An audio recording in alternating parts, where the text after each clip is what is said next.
नमस्कार दोस्तों, आप सभी का मेरे YouTube चैनल बिहार की आवाज़ में फिर से एक बार स्वागत है। आज हम बात करने वाले हैं भारत के प्रधानमंत्री नरेंद्र मोदी जी के बारे में।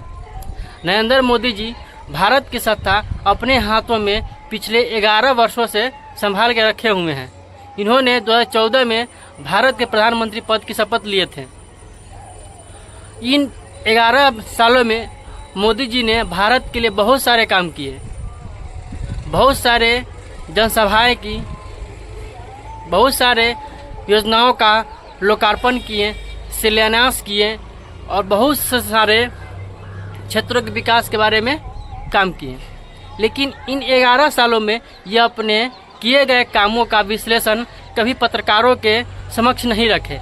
ये पत्रकारों के जवाबों से भागते हैं, ये पत्रकार के तीखे सवालों से बचकर निकल जाते हैं, ये पत्रकारों के तीखे सवालों से सामना नहीं करना चाहते हैं। ये कभी भी पुलवामा हमले में पर खुलकर नहीं बोले, ये कभी पहलगाम हमला पर खुल के नहीं बोले, ये इंडिया एयरलाइंस क्रैश हुए उन पर कभी प्रेस कॉन्फ्रेंस नहीं किए। मोदी जी के शासन में बहुत सारे घटना हुई, रेल हादसा हुए, एयरप्लेन क्रैश हुए, आतंकी हमले हुए। इन सभी घटनाएं पर कभी भी खुलकर ये देश को संबोधित नहीं किए। ये पत्रकार के समक्ष आकर उन घटनाओं के बारे में जानकारी नहीं दिए। ये कैसी शासन है, ये कैसा सरकार है, ये कैसे देश के मुखिया है जो अपने परिवार के लोगों को देश के बारे में कोई जानकारी साझा नहीं करते हैं। ये सिर्फ घटना स्थल पर आते हैं, फोटो खिंचाते हैं, सांत्वना देते हैं और सहयोग राशि के नाम पर कुछ अनाउंस कर देते हैं और चले जाते हैं। ये क्या है? कभी पुलवामा हमले पर खुल के बताए हैं मोदी जी? नहीं बताए हैं। कभी पहलगाम हमला हुए उन पर कभी बताए? नहीं बताए। क्यों नहीं बताए? क्या यहाँ के आम जनता को उसके बारे में जानने का हक नहीं है? पुलवामा हमले में RDX कहाँ से आया, इस सब की जानकारी प्रत्येक भारत के नागरिक को होना चाहिए था। लेकिन इस पर यहाँ की सरकार ने कोई जवाब ही नहीं दिए, कोई बात ही नहीं की है। वही पिछले साल की सरकार मनमोहन सिंह की थी, जिसमें 10 सालों में मनमोहन सिंह ने 100 से ऊपर प्रेस कॉन्फ्रेंस किए, हर एक चीज़ की जानकारी आम जनता को देते थे। लेकिन मोदी जी पिछले 11 सालों में एक भी प्रेस कॉन्फ्रेंस नहीं किए और नहीं कभी पत्रकारों के सवालों का जवाब दिए। मोदी जी आए थे तो मन की बात एपिसोड चालू किए थे, जिसमें वो मन की बात किया करते थे। आज उसी एपिसोड का असर है कि आज नरेंद्र मोदी जी अपने मन की बात करते हैं। कभी CAA कानून ला देते हैं, कभी नोटबंदी कर देते हैं, ये सब अपने मन से कर लेते। कभी भी इस पर आम जनता से राय नहीं लिए। मोदी जी आए थे तो कहते थे कि काला धन वापस लाएंगे।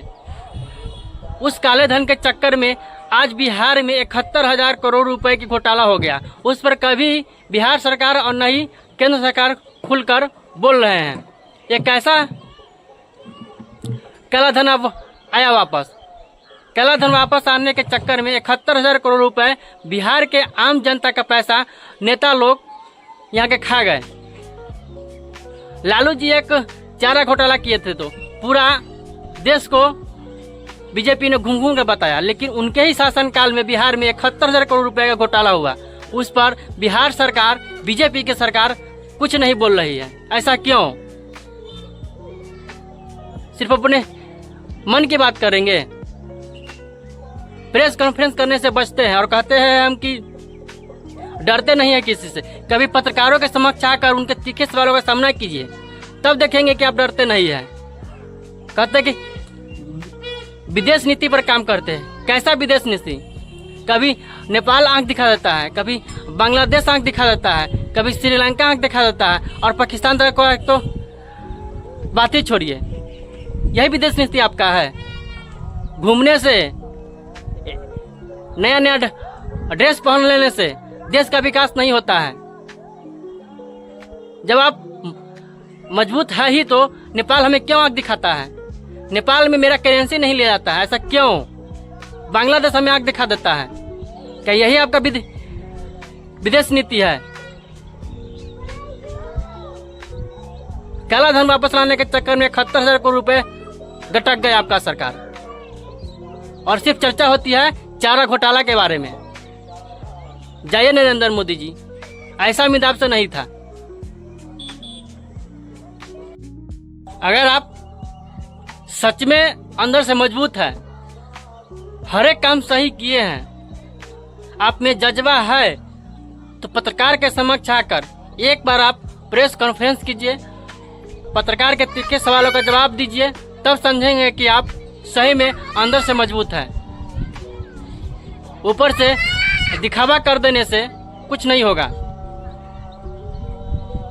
आपका पूरे भारत में 300 से ऊपर सीट से शुरुआत हुई थी और आज 300 से नीचे आ गए हैं। अगला चुनाव में आप भारत से आउट होने वाले हैं। भारत में आपकी सरकार अगली बार नहीं बनने वाली है, ये लिखित रूप से ले लीजिए, क्योंकि अब आप ना आम जनता के सुनते हैं और नहीं आप आम कार्यकर्ता के सुनते हैं जो बीजेपी से जुड़े हुए हैं। कहते हैं कि आम जनता को बना देंगे नेता, आम कार्यकर्ता को बना देंगे नेता। कुछ नहीं बनता है। जिनके पास करोड़ों रुपए हैं, अरबों रुपए हैं, वही सांसद के चुनाव लड़ते हैं, विधायक के चुनाव लड़ते हैं, एमएलसी के चुनाव लड़ते हैं, क्योंकि उनके पास पैसे हैं। जिनके पास पैसा नहीं है वो चुनाव लड़ नहीं सकते, क्योंकि खर्च करने के लिए उनके पास पैसा नहीं है।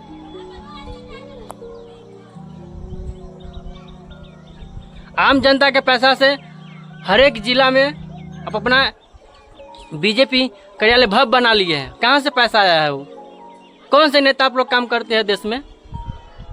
क्या उनके शैली से ऐसा बन गया है? नहीं, आप इन घोटालों के पैसे से बनाए हैं। काला धन वापस लाने के चक्कर में 71,000 करोड़ रुपए बिहार के पैसा घटक गए। आप लोग बिहार की जनता के आप लोग मूर्ख समझते हैं।